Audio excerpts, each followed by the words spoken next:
PHK lisan dan manajemen diam belum ada penyelesaian. Ini pertanyaannya saya nggak tahu. Saya skip aja. Ini kayaknya pertanyaan tentang kasus ya. Ya, PHK lisan dan manajemen diam belum ada penyelesaian. Udah nggak apa-apa, ini karena ini saya anggap ini sebuah kasus, saya akan meresponnya.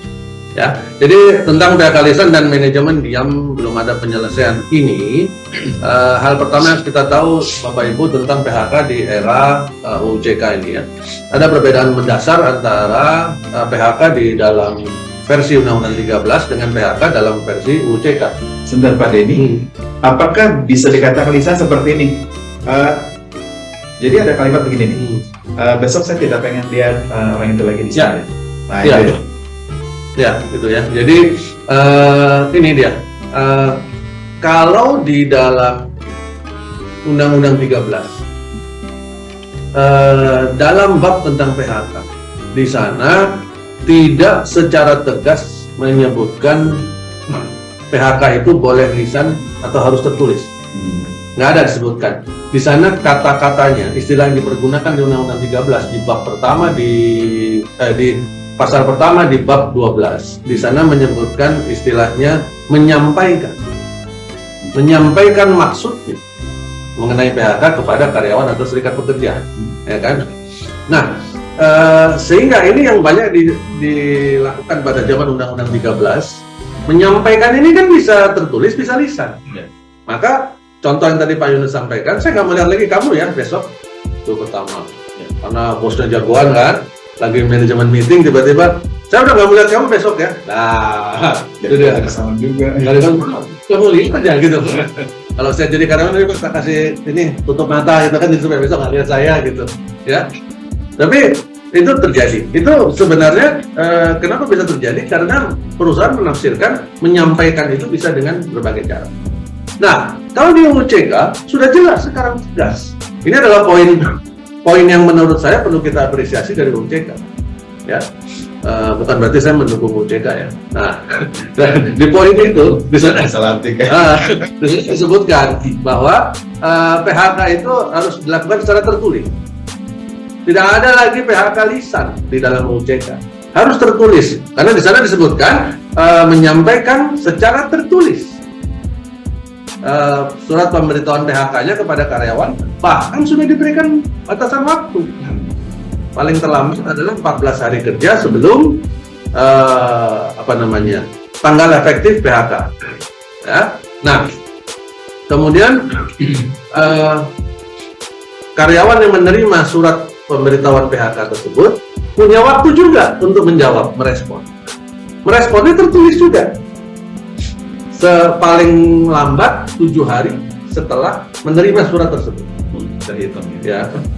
Ya, jadi ini sudah menjadi sebuah prosedur lah gitu. Menjadi standar prosedur. Karena kalau Bapak Ibu melihat di beberapa akun sosial media DHM, saya membuat satu diagram sederhana, flowchart sederhana tentang bagaimana praktek PHK menurut UJK. Hanya satu lembar dan di sana terbaca dengan jelas mengenai batasan waktu, caranya, bagaimana merespon, terus kemana dan sebagainya, finishnya di mana. Di situ ada.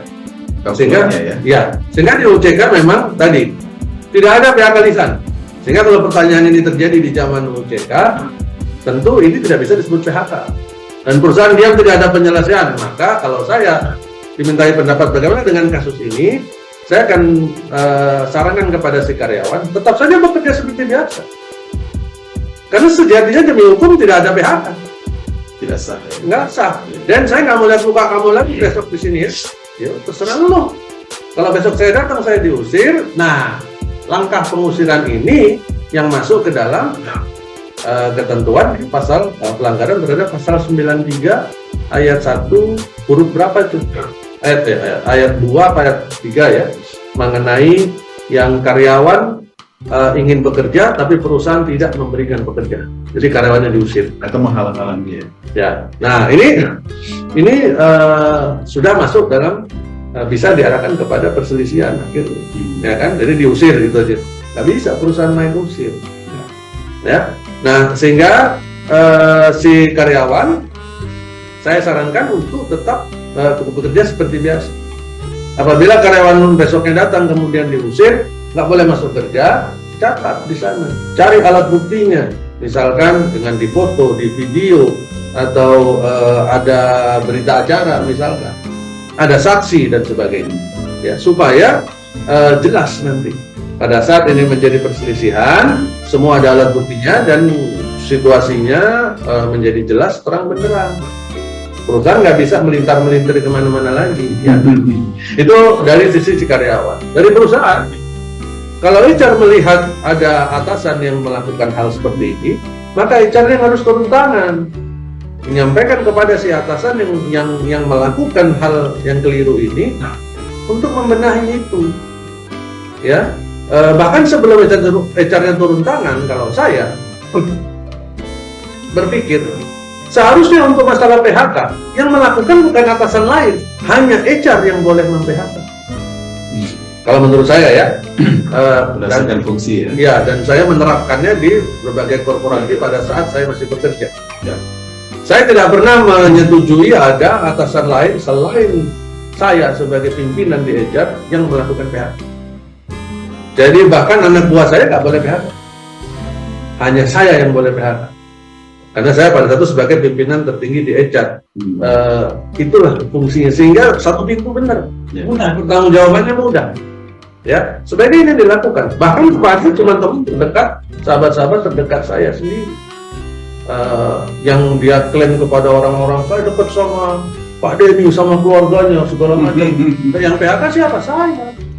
Saya sendiri, nggak nitip orang. Tidak berdampak ya. Jadi itu harus dilakukan. Nah, HR harus turun tangan menyelesaikan ini. Ya, nggak bisa perusahaan membiarkan terus beranggapan bahwa sekarang pergi udah selesai urusan, enggak. Dia akan kembali, dia akan kembali dengan sebuah langkah hukum si karyawan dan perusahaannya akan dirugikan nanti.